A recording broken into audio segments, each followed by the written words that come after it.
ఇప్పుడే జీ5 app download చేయండి. చూడండి మీ ఫేవరెట్ టీవీ షోస్ ఎప్పుడైనా ఎక్కడైనా. రే, రిస్క్ తీసుకోవద్దని నీకు చాలాసార్లు చెప్పాను.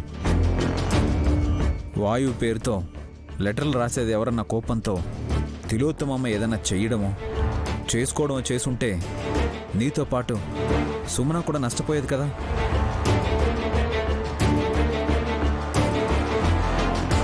అది సరే అల్లుడు, అసలు అక్కయ్ ఈ లెటర్ రాసింది చిన్నలుడని ఎలా గుర్తుపట్టిందంట? చావు తెలివితేటలు ఎన్నున్నాయనుకున్నారు ఈవిడికి. ఇలా అని నువ్వు ఇంకా దెబ్బలు తగిలించుకోకు. ఎలా గుర్తుపట్టారు? ప్రియాతి ప్రియమైన అని రాయకుండా గౌరవనీయులైనా లేకపోతే పూజనీయురాలైనా అని రాసుంటే తప్పించుకునేవాడు. ఎలాగమ్మా? తా అనే అక్షరాన్ని విక్రాంత్ తమ్ముడికి సరిగ్గా రాయడం రాదు నాన్న. ప్రియాతి, తిలోత్తమ ఈ 2 పదాల్లోనే 3 చోట్ల దొరికిపోయాడు.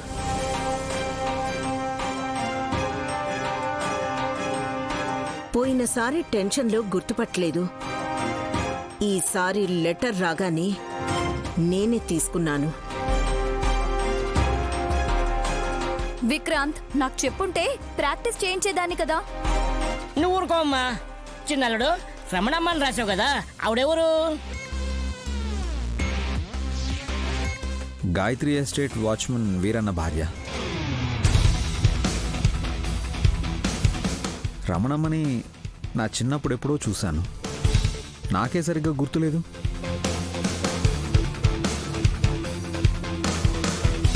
సంబంధం లేని విక్రాంత్ బాబుకి ఎలా తెలిసింది అనుకుంటున్నారు? ఎలా తెలుసు? నీ వల్లనే తెలిసింది నైని. నా వలన? ఎలా? బాబుగారు కూడా నాతో ఎప్పుడు ఏమీ చెప్పలేదు. నువ్వు గుణ్ణించి వచ్చేటప్పుడు ఎవరినైనా కలిసావా? దారిలో ఒక సాధుమూర్తిలో పెద్దావిడ ఎదురొచ్చింది. ఏం చెప్పింది? ఏం చెప్తుంది? తినడానికి ఏం లేదు, టిఫిన్ చేయడానికి 100 రూపాయలు అడుగుంటుంది. లేదు పిన్ని, రూపాయి తీసుకోలేదు. తనే నాకు పూలదండ ఇచ్చింది.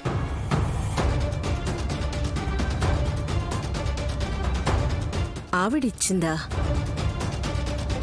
అంటే ఇప్పుడు చెప్పు పుత్రా, ఆవిడెవరో? పూలదండిచ్చింది ఎవరో కాదు వదిన, రమణమ్మ. జీ5 యాప్ డౌన్లోడ్ చేసి అన్ని ఎపిసోడ్స్ పూర్తి ఉచితంగా చూడండి.